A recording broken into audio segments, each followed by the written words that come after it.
This is section 4.7, day 1, and we are going to talk a little bit more about inverse trig functions. We did this a little bit earlier in the chapter when we were solving triangles or looking for angles, and we kind of introduced or reintroduced inverses, and now we're going to talk about them a little bit more in depth. So we're going to be able to evaluate these and then do compositions of them. So that is also going back to chapter 1, so putting one function inside of another. So we've talked before that in order for a function to have an inverse, it first has to pass the HLT. So it has to pass the horizontal line test. And if we were to graph sine, I'll just give it a quick sketch here, going all the way to 2 pi and then pi, negative 2 pi and negative pi. So sine function starts at the middle, goes up, comes back to middle, down, back to middle. And I'll just continue it out the negative side as well. So this is what the sine function looks like, and we've been graphing this for quite a few days. Oops, I just missed that dot. Pretend I didn't miss that. And the problem is that at you could pick any point along here and it fails the horizontal line test. So if I were to draw a horizontal line, fails it, hits it a whole bunch of times. So that is a problem for us. It shouldn't have an inverse.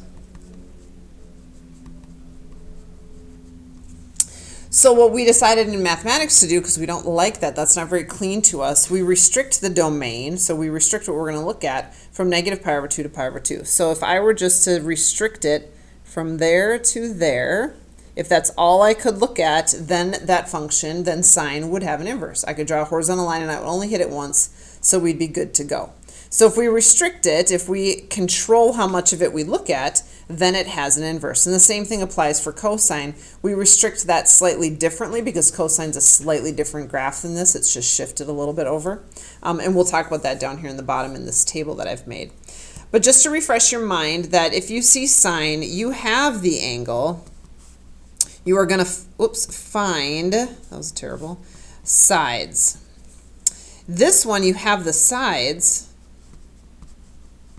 You are going to find the angles. So that is what we are mainly focused on today, is finding the angles.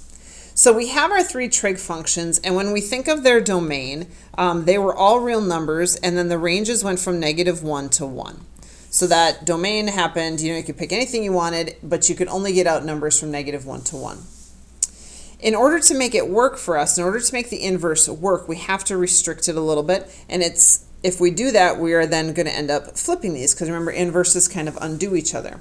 So if our domain is all real numbers and our range goes from -1 to 1, when we inverse that, our domain actually becomes -1 to 1. And our range then is that restricted part. It's only that part we can look at. So negative pi over 2 to pi over 2. Which kind of makes sense if we're looking at it visually. We look at the graph, okay, this is what we're restricted to, I get that. Then to think about it on your unit circle, which will come in handy here. When I'm thinking of my unit circle, negative pi over 2 is down here, positive pi over 2 is here, and I want all of these values. So sine is going to be restricted, sine inverse is going to be restricted to these two quadrants. An interesting thing to note about these two quadrants is in this quadrant sine is positive and this quadrant sine is negative. So you get one of each. One positive and one negative quadrant for your sine values. Cosine had the same domain and range as sine when we were graphing it. So all real numbers for the domain, and then the range is -1 to 1. When you go to do the inverse of cosine, you restrict it just slightly differently. So cosine, I'll just give you a quick graph here. You don't have to graph this, I just wanted you to have a visual. So cosine starts and ends high, and then in the middle it's at the bottom. So its graph looks like this. So to restrict it, if I were to keep going, to restrict it from negative pi over 2 to pi over 2 is not enough of the graph.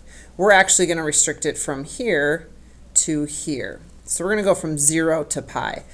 Sorry, I said that wrong. If I restrict it from negative pi over 2 to pi over 2, if I draw a horizontal line, I still fail the HLT test. So if we restrict it from 0 to pi, we will actually pass the horizontal line test. So that is how cosine gets restricted. Its domain now becomes -1 to 1, just like sine did, but its range, the part where it's restricted, is going to be just from 0 to pi. So it makes sense visually when I look at a graph because it passes the HLT. That's easy to see whether or not it will pass or fail. On the unit circle, which is the values we're going to use, 0 is here, pi is here, and we want everything in between. And just like sine, this one's positive for cosine, this one's negative for cosine. So again, you get one of each quadrant, one positive and one negative value.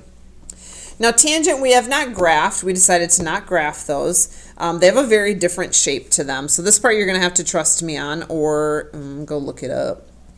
But the domain for a tangent function is from negative pi over 2 to pi over 2. It actually is more of a vertical graph than these two are horizontal graphs. So that is its domain. Its range is all real numbers, which is kind of backwards from the other two. Then when you go to do the inverse, its domain will turn and be the all real numbers, and its range will be restricted from negative pi over 2 to pi over 2. So it's the only one of the three that actually does a straight swap, that they actually flip domain and range for domain and range. And then if we look at that on the unit circle, it will be these two quadrants, one where tangent is positive and one where tangent is negative. So everybody gets two places where they effectively can happen or we can find values. And we stick to 1 and 4 for sine and tangent, and then 1 and 2 for cosine. So just to talk about how we're going to do those today, we're mainly just going to be looking for angles that have a, is kind of how I start the sentence. So angles that have a sine of -1. So that's what we're looking for. Any angle that has a sine value of -1. So this is a y value, remember? So we're looking for a y value of -1, and keep in mind that you only get to look in these two quadrants. So when we're doing an inverse, we want to make sure that we are just listing those that are in those two quadrants. So I'm looking for a -1 on my y value. Not finding it. Oh, here it is. And now our inclination is to say 3 pi over 2, which is 270 degrees. But remember, our answers have to be between negative pi over 2 and pi over 2, which is -90 and 90. Now, 270 and negative 90 are the same thing, and this is going to seem pretty nuanced, but I can't give an answer of 270. I can't give an answer of 3 pi over 2. I have to say -90 degrees or negative pi over 2. I have to give the answer that is allowed in our new range. Remember, we had to restrict this graph just down to this box. So although at 270 degrees I do have a -1, wherever this one comes to the bottom, I do have a -1, and I have a -1 here. There are lots you could choose from, but the only -1 we're going to look at is the one that fits inside of my new restricted area, and that happens to be at negative pi over 2, which is positive 270 degrees or negative pi over 2. These guys are the same value, they're just at different locations on the graph. Number 2 says arc sine of 1/2. Well, if doing inverses wasn't fun enough, you can also call these arc. So arc sine, arc cosine, and arc tan. They just mean inverse. So you're just asking yourself, what angle has a? What theta has a sine of 1/2? Excuse me. Sine of 1/2. Okay, so I'm going to go look. I'm looking for a y value of 1/2. It happens right there. There's only going to be one value, so as soon as I find it, I'm done, because I can only look in these two quadrants. Down here, this would be a -1/2. That's not what we're looking for. We just want a plain half. So my answer would be 30 degrees. 30 degrees falls in my window. It's between -90 and 90, so I'm okay there. And so that's my final answer. You can also write the radians. I don't mind which one you give me. Next up, sine inverse of 2. So we're trying to figure out what angle has a sine of 2. So I'm looking. I don't see a y value of 2. And that pretty much makes sense because my graph can never get up to 2. So there is no angle I could pick that ends up with a value up here at 2. So this one is actually NA. And to kind of take it a little step further, this 2 has to fit in the domain of my sine inverse. So can I go looking for a 2 in my domain? I can't, because 2 is not between -1 and 1. So since it's not in the domain,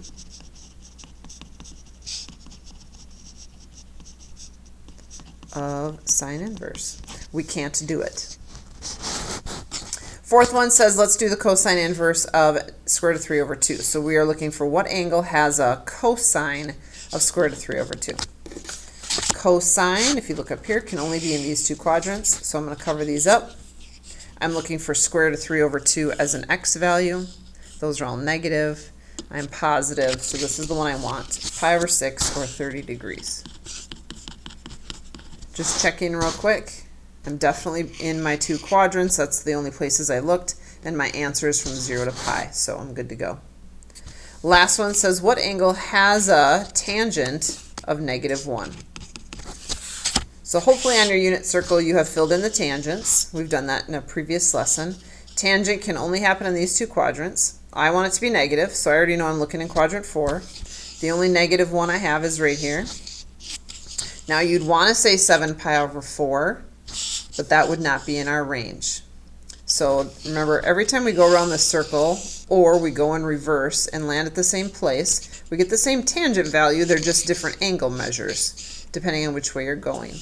So -1, this angle right here, instead of naming it all the way around at 7 pi over 4, because that's way too big, that's way outside of our -90 to 90 window, we need to name it -45. Or -pi over 4. Either of those will land in this window. So your job today is to just start dabbling in inverses, first figuring out what angles have a, so what angle on your circle has a value of. You're double checking to make sure you're sitting in the right quadrant. And anytime you're in quadrant 4, you're going to need to rename it. Meaning it cannot be whatever it is in quadrant 4. It cannot be 7 pi over 4. It cannot be 270 degrees. We have to name it so that it's the negative value of that same angle.